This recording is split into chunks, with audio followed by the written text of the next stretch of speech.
Well, Dr. Thompson, thank you for joining Truth and Consequence this evening. I'm just going to ask you a few questions about your campaign for District 11, Richland County Council, and I want you to be as open and candid as possible. Shouldn't take long, 30 minutes, okay? If that. Yes, ma'am. You ready? Absolutely. Yes, ma'am. So tell Absolutely. us about Dr. James Thompson. Absolutely. I'm James M. Thompson the first. I'm a native of District 11. Been in Richland County. My family and I moved to Richland County in 1982. I attended Mill Creek for the first grade and went to Burnside and eventually went to Creighton Middle School and eventually graduated from AC Florida High School. Uh, my college background, attended the University of South Carolina, where I received my BS in biology.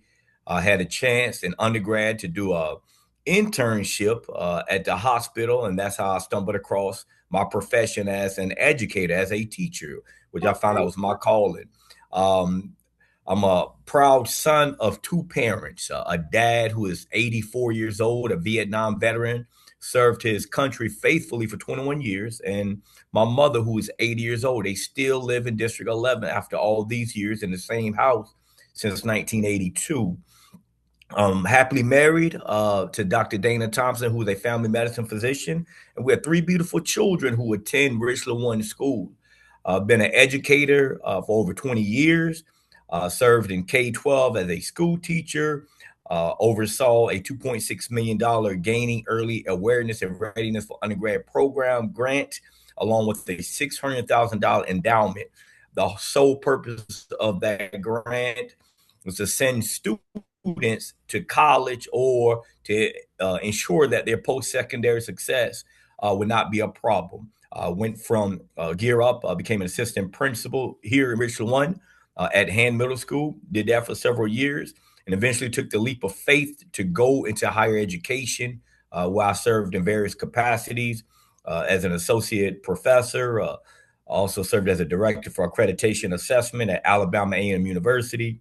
Served as an associate dean for the College of Education at Austin Peay State University. In my last stop in higher education, I served as the dean for the School of Humanities, Education, and Social Sciences at Voorhees University. And now I serve as the Workforce Development Manager at the Commission, South Carolina Commission on Higher Education. Awesome. So what is your top priority for District 11 and why? Yes, ma'am. My top priorities, Ms. Mosley, uh, my priority is based on the people's voices. My campaign slogan is every voice heard, thriving together. I've been doing that since day one. Every voice heard. I've been asked many times, what is your campaign top issues? Finally, after recording individuals, their concerns, their issues, and their ideas, the top three issues that are resonating at the top would be infrastructure. Um, I've heard a lot of people saying they're not too excited about the growth, but then you hear the other group of people out there that said that they want the growth, but they want smart growth. So my top issue is how do we look at the comprehensive plan, the infrastructure plan in District 11, and not just look at that, look at the economic development concerns as well as workforce development, and let's have smart growth. Let's look at the infrastructure to ensure that the roadways that we have, how do we take care of the roadways that we do have?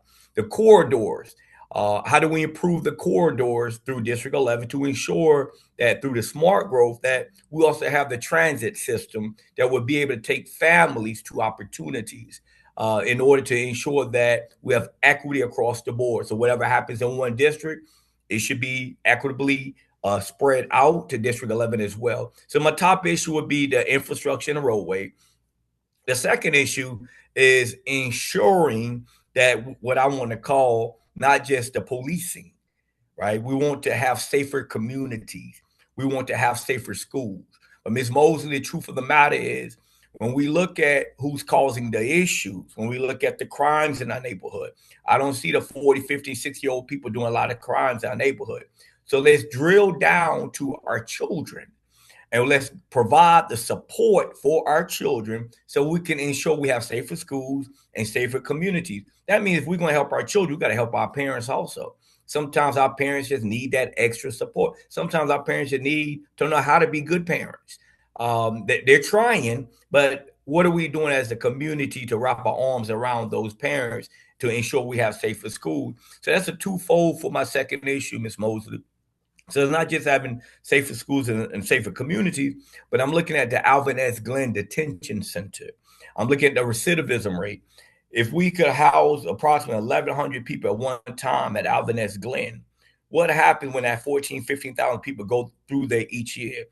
Approximately 85% of people are waiting trial right now.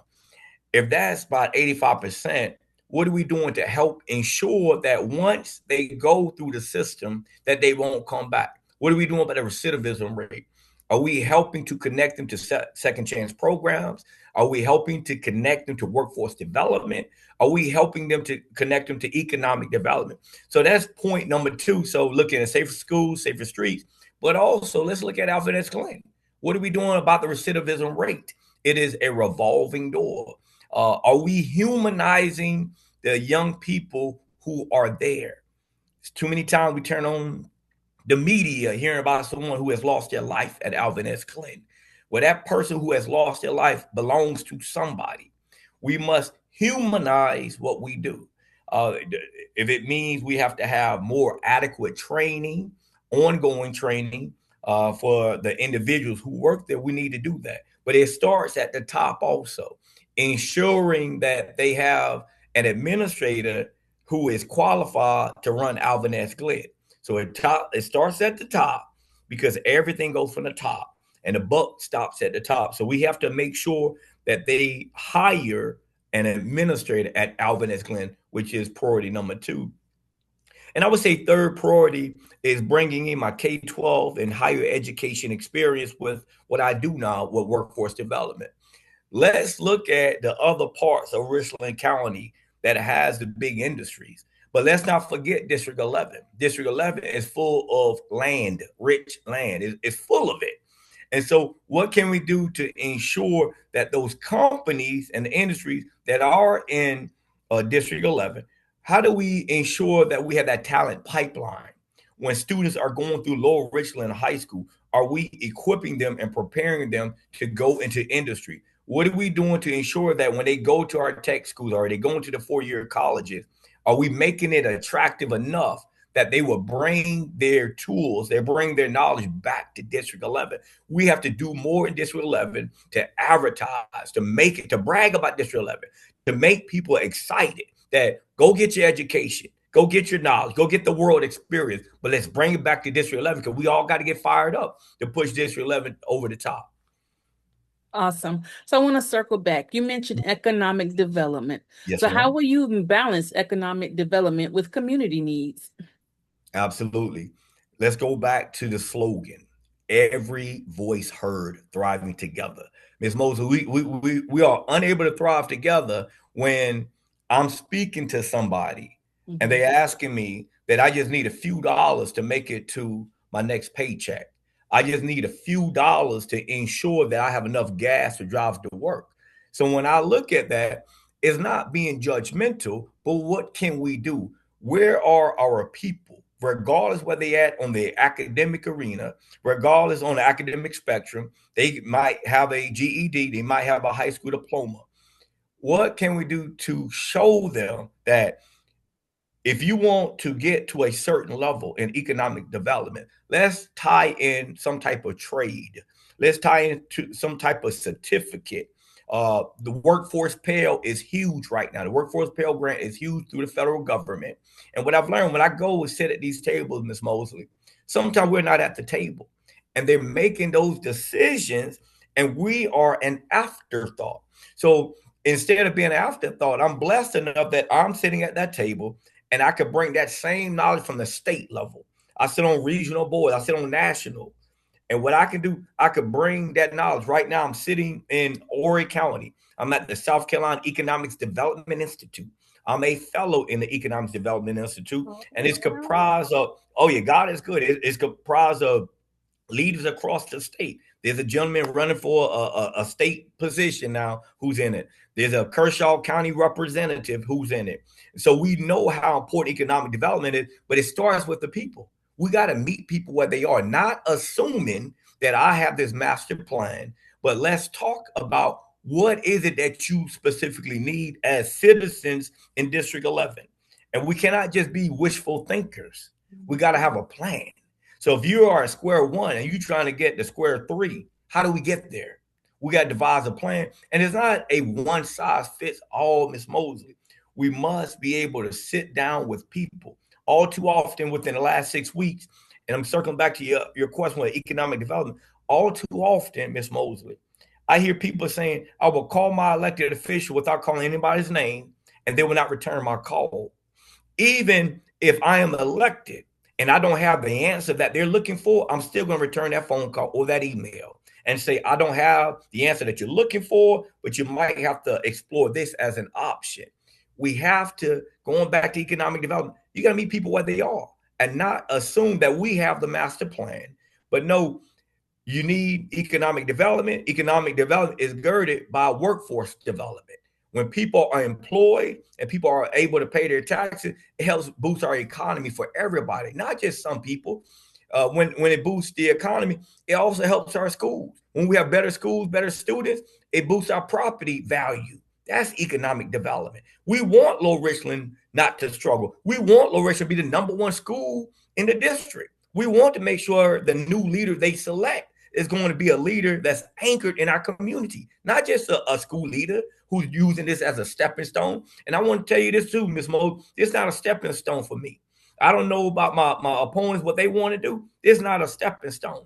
I've been called to do this. I pray this last thing God asked me to do when it deals with the political arena, because the people in District 11 need someone who is genuine, someone who listens, and someone who is truly concerned about their daily needs. That's what we need. Okay. Love it. So what's your Bless. stance on education funding in South Carolina? I could say that in one word: equity. Equity. And the reason I'm saying that is because depending where we are, and we there's an educational funding formula, and that education funding formula is based on property taxes. And so what I look at when we're talking about the education funding, what happens now, we're about to get a charter school right here in Richland 1. What is that going to do for us?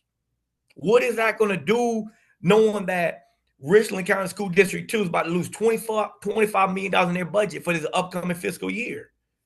What do you think is going to happen to us, Ms. Mosley? The same thing. And so I believe how do you square that away is ensuring we have equity across the board, regardless where that child lives, regardless where in the district, that every child will get the same dollar match with a child who lives in a better part of the school district or a better part of the state. I believe if you have equity across the board, because it's hard to measure and to assess whether or not our students are doing well when we don't have the same type of resources. And so we need equity across the board with funding formula 1, 2. We need to ensure that if we are qualified to go after different federal funding and state funding, we need to go after those funding. And we need to partner with organizations, agencies, and corporations that will help fund our students through internships and apprenticeships. That could also help us with education funding as well in Richland County. Awesome. So how will you address infrastructure or housing concerns locally? I said this the other day when we look at the growth. I believe on the first week, I would try to advocate for moratorium. And the reason I say that is because we have to sometimes just hit the pause button and do a deep dive, a study, and analyze where are we. Look at the current infrastructure. Look at the current traffic pattern. Look at the congestion. I'll give you a good example. Why does it take the EMS so long to go down to that part of the county? When I look at the response rate, matter of fact, I have a call out. I'm going to meet with them tomorrow. I'm doing so much research that I'm even reaching out to the executive director at the South Carolina EMS Association, All Mr. right. Henry Lewis. I I'm a researcher at heart, my educational background. But Ms. Mosley, when you have a patient and those EMTs drive down to the lower Richland because of the poor infrastructure, and they're trying to get back with the lack of public services, some of those patients cold, and they're not able to save those patients' lives, or they got to stop at the VA, which is not a trauma center. And so when I think about the current infrastructure, I think we got to study it.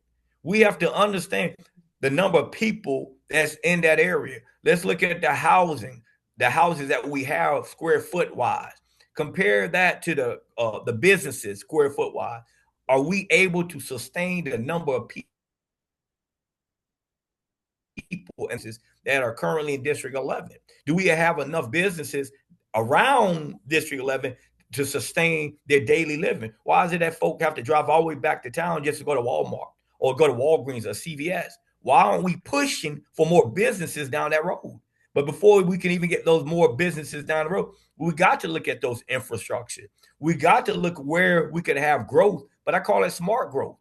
Analyzing the current infrastructure plan in place, the comprehensive plan, growth plan, looking at that before we can make the decision, where do we move to next? What businesses do we invite in? But also with the infrastructure, not allowing the hits that we get on our roads and the damages that we get on our current roads, not allowing taxpayers to pay that. I believe the impact taxes should go directly to those corporations, those businesses that want to come in District 11 to serve District 11 citizens. They need to foot the bill when it comes to impact taxes, not share the tax with the citizens, not at all. Okay, awesome. What makes you different from the other candidates in this race? I can first and foremost say, with my background, I got a strong background as an administrator, as a leader, but I got a heart of a teacher. There's not another candidate out there that can say that. To say I have a heart of a teacher. I taught middle school students. I was in high school for 1 year. I spent time in higher ed and undergrad and master's in a doc program. Now, another candidate could say that they have been through the full spectrum of working with students. My background as an educator, as a researcher, as an assessor has prepared me for a time such as this. I'm not just a person who has a heart of a teacher, but I'm also an administrator, that leader who have worked many times and still work today with policies. So in order to affect and impact change, you have to start with effective policies. So I'm also a person who helps write policies at the South Carolina Commission of Higher Education, not just write policies, I help edit policies. And being at the South Carolina Commission on Higher Education, we also provide oversight to 31 public universities around the state. So to provide oversight, meaning we got to make sure they're doing what they said they're going to do. And so I bring all of that to this position. If I am elected, that I would do the same thing. I would provide oversight. We got to understand, and sometimes people lose this. Elected officials on county council, they don't supervise. They provide oversight. They can't go in and dictate and mandate, right? But we provide oversight. We help the county administrator to ensure that he is doing what he is supposed to do. So that's what I bring. I bring a different set of skills as a researcher, as an educator, and all of that. I bring that hat as a father, being a husband. Understanding is not just about me; it's about the whole village. And so when I look at it, I even look at the public schools, because I got children in the public school. And so I don't just speak from what I think, I speak from experience. So I bring all that to the table. Okay, awesome. What gaps do you see in past leadership? Listening is very important. One of the biggest gaps is a lack of transparency, the lack of responsiveness, the lack of being available. And I could give you an example. Last week, I had an opportunity to go to a candidate forum. I was asked to go to it at 6:40 on a Wednesday night. They show up 6 o'clock on a Thursday. I stopped everything I had to do, Miss Mosley, to show up. Was Awesome. it an inconvenience for me? Yes. But what I thought about the whole time is not about me. It's about the people. And Okay. so I showed up. And what I've learned from the people, because only a couple of people, it was only 2 candidates that showed up, Miss Mosley. Those people were upset. They were like, where are the other candidates? I can't speak for the other candidates. I know I showed up. And so what I'm learning, the gaps is not just what I see now, is what I've heard and what I've been asking people. Like, what is it that you need? What is it that you expect if I am elected? What do you expect out of me? I expect for you to be present. Mm-hmm. I expect you to be responsible. I expect you to be transparent. And most of all, I expect you to be accountable. And so an elected person must be accountable to his or her people. And so that's what I look at. And those are gaps, the lack of transparency, accountability, and just being present Okay. and acceptable. How will you compete with candidates who have prior experience? You know, Miss Mosley, I don't look at it me competing. I look Mhm. at the skills that I have already acquired and the skills that I have now. It's perfectly transferable. Being a leader in government, being a leader in private industry, being a leader in the school system is transferable. A leader, first and foremost, listen to the people. First and foremost, a leader works collaboratively. A leader is a servant leader. You serve the people. So I don't look at it as I'm competing with someone who else who might have previous experience. I look at how my skill set is perfectly transferable to being a county council person. It's not no just because you got leadership skills and industry versus a private sector, public sector that you cannot do. No, no, that doesn't jive with me. What I believe is being a leader for many years in the school system at the district level, at the higher education institution. I've been a leader in different systems. And what I've learned, it boils down to one thing. Do you listen to the people and do you execute? And so I don't just listen. We come up with a plan together. We need buy-in from the people. And once we get buy-in from the people, you execute the plan and do you also monitor and assess whether or not it works or not. If it doesn't work, go back to the drawing board and let's do it again. Awesome. So, what fresh perspective are you bringing to this race? The fresh perspective that I'm bringing to this race is I don't have any connections to people. I don't have any. You don't know who my daddy is, Miss Mosley. If you wonder who my daddy is, go to Bible Way on Sunday morning and you go to the back of the church. You see my dad. He's on his walker and he holds the door of the church. My dad reminds me of some of the things that I'm doing. He instilled in me a long time ago, son, you don't need a title to serve.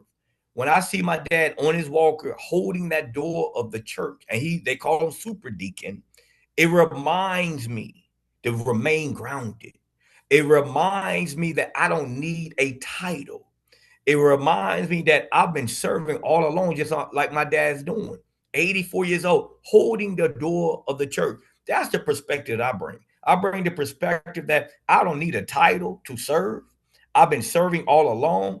I don't have anybody who say he's connected here. He's connected to this special interest group here, or so and so is paying him, so he has to ant. Miss Moses, you can look at my track record. No one is paying me or funding me to do this. And so that means I don't answer to anybody. So that's the fresh perspective that I could bring, that I will be able to serve all people, not a certain population of folk, not a small subsidiary of folk over here or in this community or in that church or that organization. I get to serve all people. And that's what District 11 been asking for. Someone who doesn't have connection to anybody, or someone who's trying to use this as a stepping stone. That's what I bring. Awesome. So, I'm going to give you some rapid fire questions. I don't want Yes, you to ma'am. think, I just want you Okay. to answer them real quick. Yes, ma'am. Ready? Yes, ma'am. What's the biggest overlooked issue for District 11? The biggest overlook is the infrastructure in District 11. Okay. One Mhm. policy you will oppose immediately. One policy I will oppose immediately is the rapid the lack of rapid growth, making sure we stop with the moratorium. That's the biggest thing that I'll oppose right now, that we stop the growth and we evaluate where we are. Okay.